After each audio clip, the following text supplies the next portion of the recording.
Wonderful. Thank you very much, Sherry. We're so glad you arrived. So now we will pass over to our final speaker, Joan Borsa. Joan Borsa is Associate Professor of Art and Art History and Women's and Gender Studies at the University of Saskatchewan. I think now I've got it right. She's an independent curator and art critic, and in 2008 was the recipient of the Lieutenant Governor's Lifetime Achievements Arts Award administered by the Saskatchewan Arts Board. She's contributed to various public forums on contemporary curatorial practice and organized two important international curatorial conferences, one in Montreal, In Public, Shifting Curatorial Practice from 2001, and Rethinking Exhibitions at the Mendel Art Gallery in Saskatoon in 2003-2004. Joan has published extensively in various exhibition catalogs and art magazines and journals, and her latest essay, A Seriously Twisted History, Ruth Cuffin Stages Canadiana, will appear in English and Cree in the exhibition catalog, Ruth Cuffin Backtalk, published by the Mendel Art Gallery. Welcome, Joan.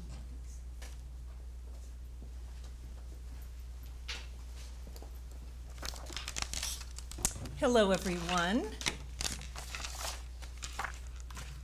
I wanted to acknowledge Elizabeth McKenzie, an artist from Vancouver, who helped me find images of the particular event that I am going to refer to. The title of my presentation is Joyce Wieland's Party.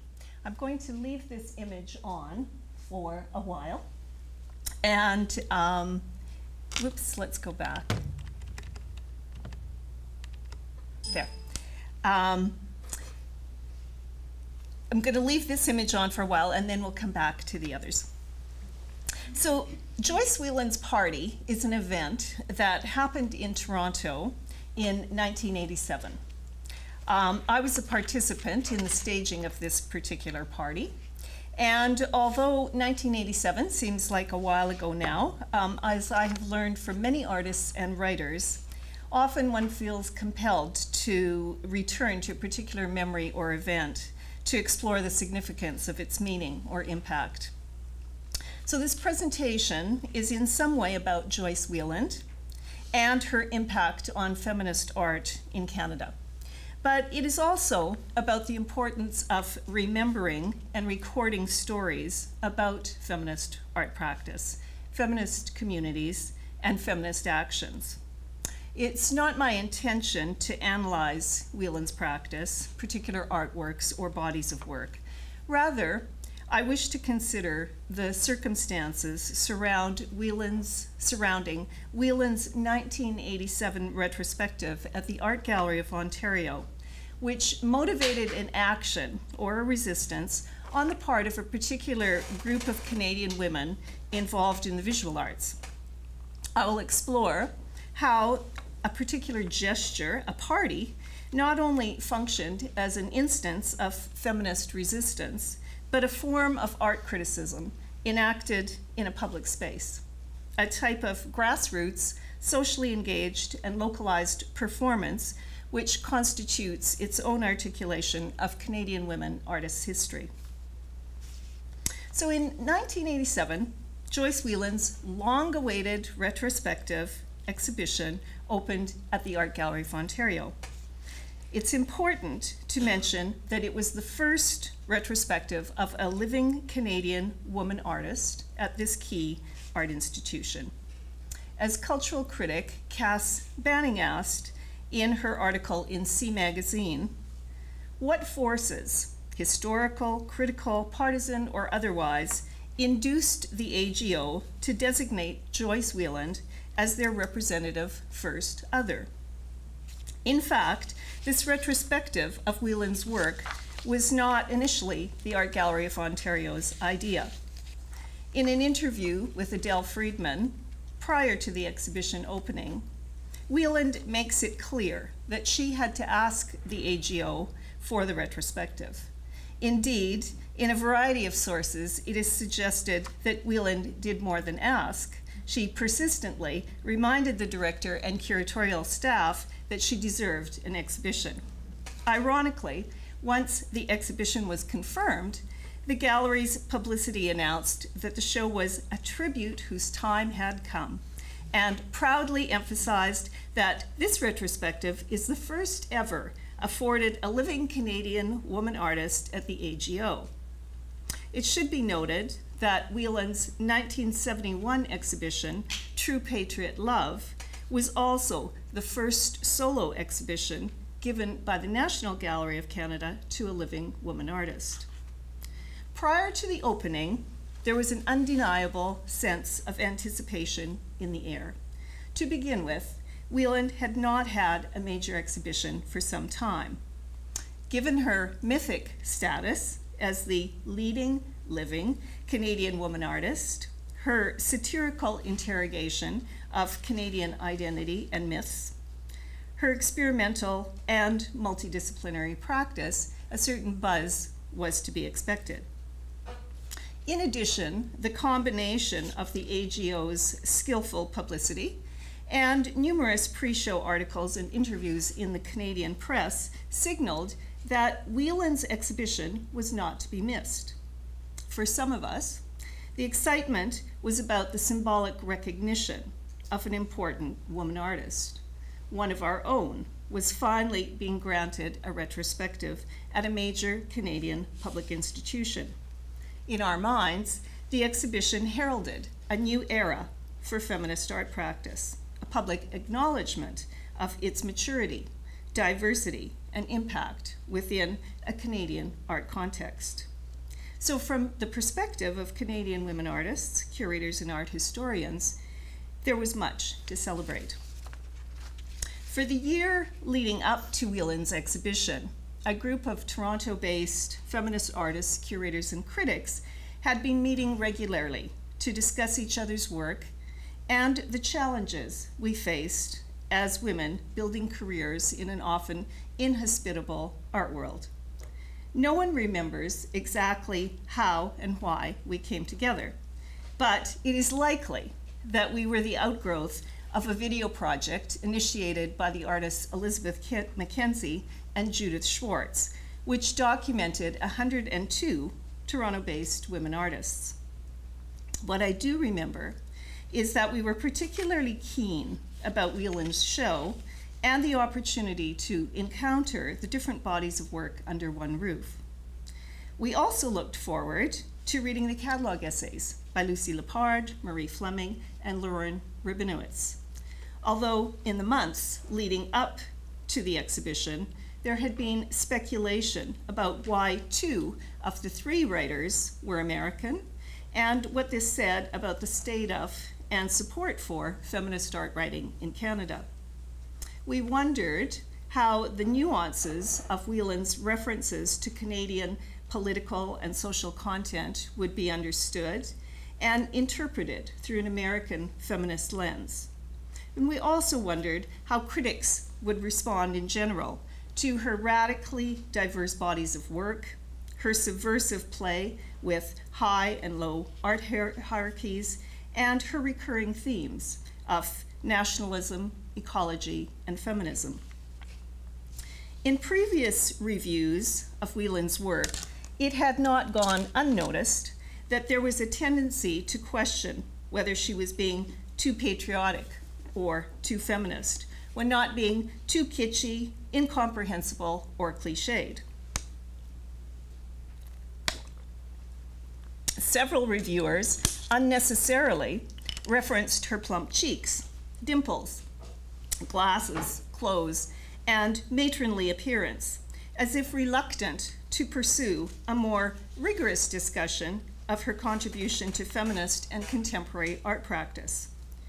In these references to Wieland's appearance, the female artist had been returned to the restrictive surface of her womanliness and the cultural codes surrounding women's bodies. As performance artist Shauna Dempsey declares in one of her meditations on the roles women artists inherit and negotiate, "I'm a woman trapped in a woman's body." Finally, the exhibition opened. For the most part, the coverage of the exhibition in the Canadian press was thoughtful and took the work seriously. In one review, there was yet another example of reducing the female artist to her appearance and physical form. In his otherwise informed and stimulating engagement with the exhibition, J. Scott struggles to situate the significance of the circle in Wieland's paintings.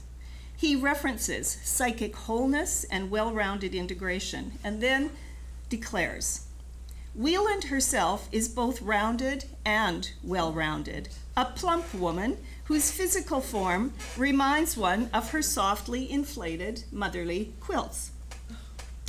Ironically, he later muses that not only has there been a negligible amount of critical writing on Wieland's contribution in any medium, but that it is evident that as a woman artist, she has encountered difficulty being taken seriously. But Scott's comments are benign in comparison with John Bentley May's review in the Globe and Mail, a review which can only be described as full of malice and ill will, a venomous attack on Wieland's art and her identity as a woman artist. Our Toronto-based group of feminist artist curators that had been meeting to discuss each other's work were more than terribly disappointed. We heard from others that after reading the review, Wieland had spent the day crying. Mays starts his inflammatory review by telling the reader that all the hype leading up to the exhibition wasn't worth the wait. It appears the media, he says, wanted to use this show as an occasion to shower bouquets on Wieland as phenomena, a woman of great personal charm and beauty, an exemplary Canadian patriot, feminist, defender of the earth, survivor of many neglects and troubles, and not as a visual artist. He goes on to say that had everyone waited to actually see the 200 odd items in the exhibition, it would have been more difficult to, and I quote, "sing the preordained hymns with the same starry old eyes." He then questions what to make of Wieland's contribution to the Canadian patriotism of the 1970s, suggesting that she is politically naive and dismisses, and I quote, "her opinions about her country and other matters as unresolved and sentimental, which is particularly apparent," he states, "in her unresolved artistic practice." Mays is critical of Wieland's lack of mastery of any particular medium, stating that each is drafted into service, used to express the artist's current enthusiasm, then discarded.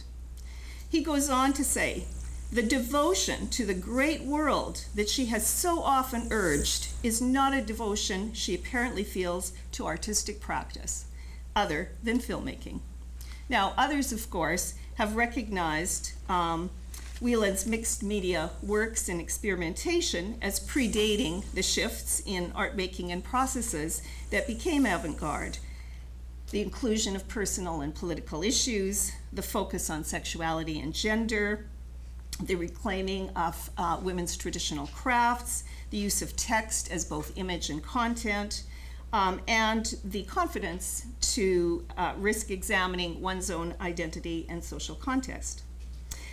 A particular critic, Jean Mallinson, has called May's style ideological criticism, an approach, she suggests, which not only interprets, but also intentionally ignores, rejects, misreads, and distorts the work of art.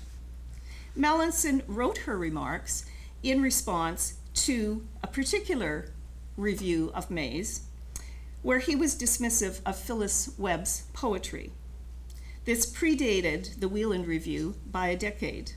Mallinson writes, "His essay on Webb's work is not criticism or interpretation, it is a rite of exorcism."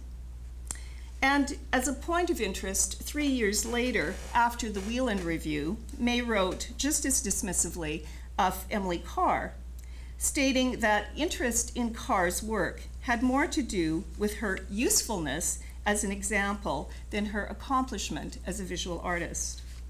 For his grand finale in the Wieland Review, Mays concludes, "But perhaps everything that's being complained about here is exactly what's wonderful and welcome in Wieland's art. Lucy Lepard, one of 2 American critics asked to contribute to the show's catalog, certainly thinks so, and starts swinging at Wieland's critics on page 1 of her ham-fisted essay. Lepard demands that everybody cut the carping and simply love the work for its passion, hedonism, femaleness, and so forth. It's a tempting proposition. After all, the rigor, seriousness, and idealism of the best modern art have always turned people off. And anyway, what taxpayers often seem to want in the public art galleries are human interest stories, not ambitious dialogues with the past about the future.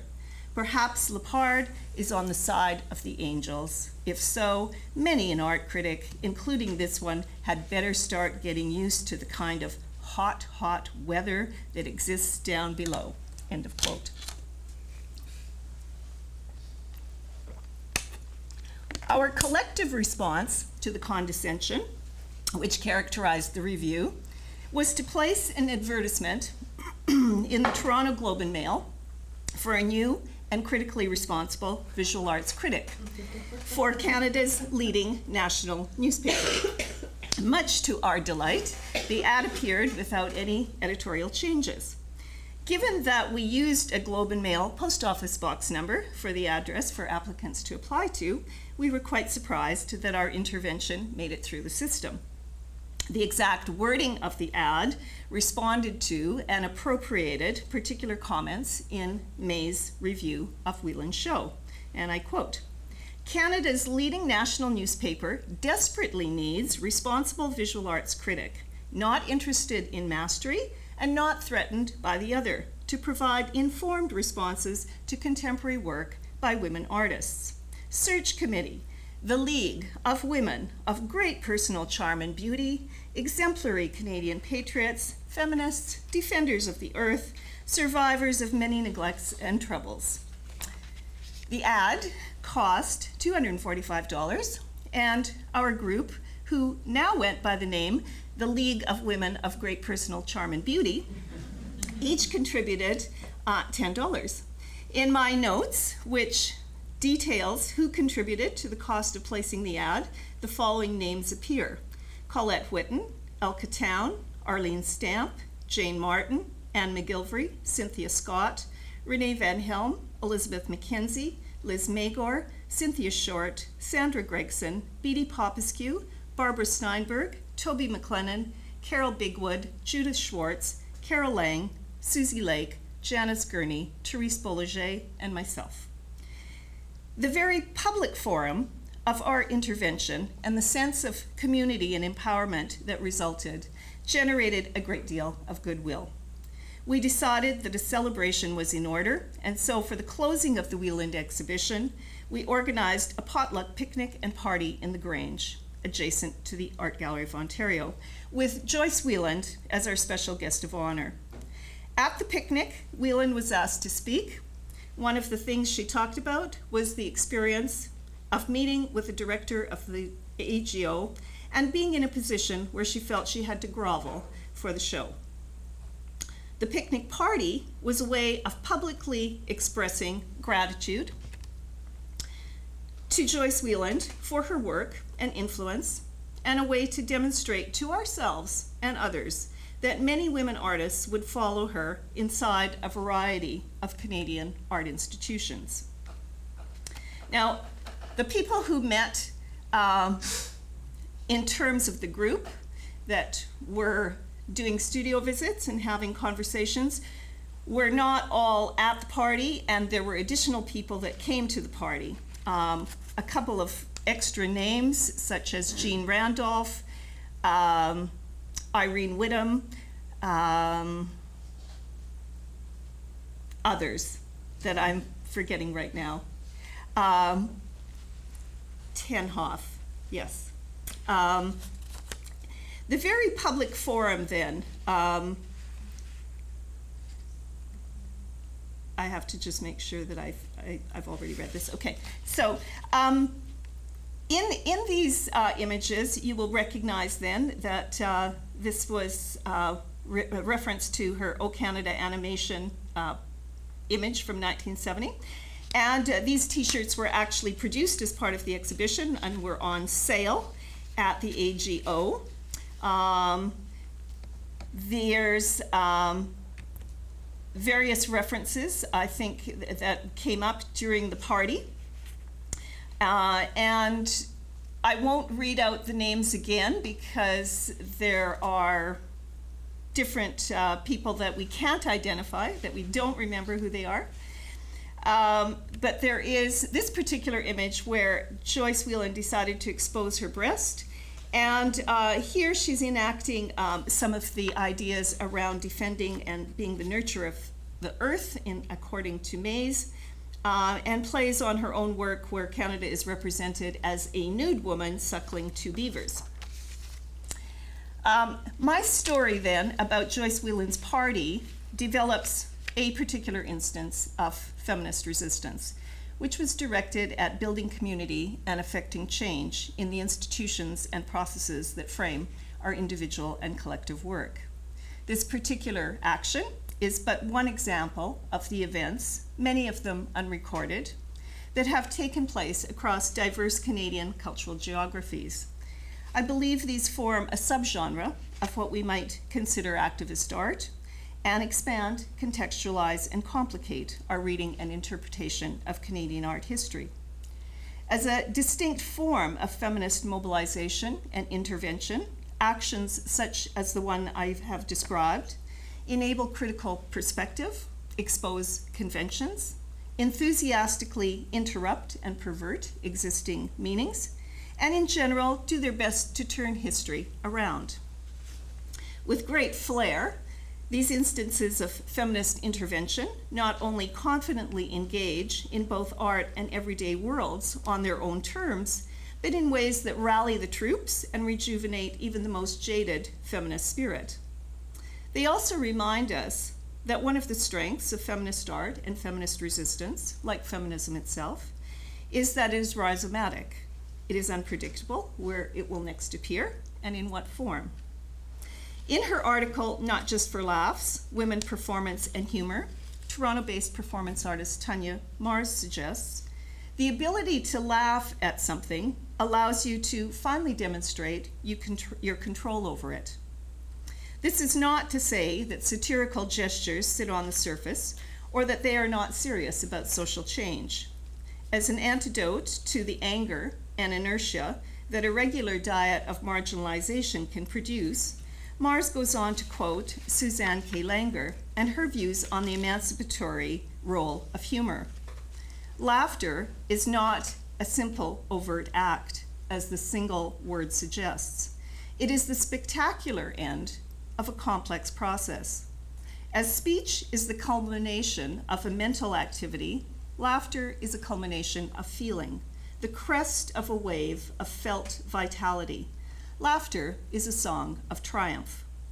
As Mars and Langer, 50 years before her, both suggest, parody as a form of activist aesthetics or strategic agency locates the speaker or performer in and makes a spectacle of the contradictions which surround them. Parody and its corollary, humor, facilitate disguises that not only allow one to say and do the unspeakable, but also disarm social orders and counter alienation in spirited, symbolic, and invigorating ways. Building on and extending the many unruly and satirical feminist actions and interventions which preceded us, the League of Great Personal Charm and Beauty eagerly reported for duty in 1987.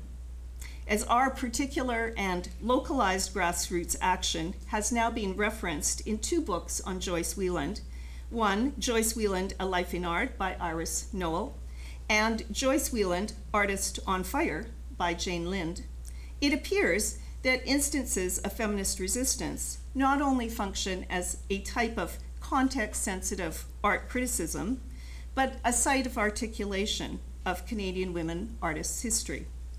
Part of my discovery in exploring the significance of Joyce Wieland's party is that the diversity and particularity of the motivations surrounding the staging of similar events and actions across different generations of feminist artists and cultural geographies require much closer scrutiny.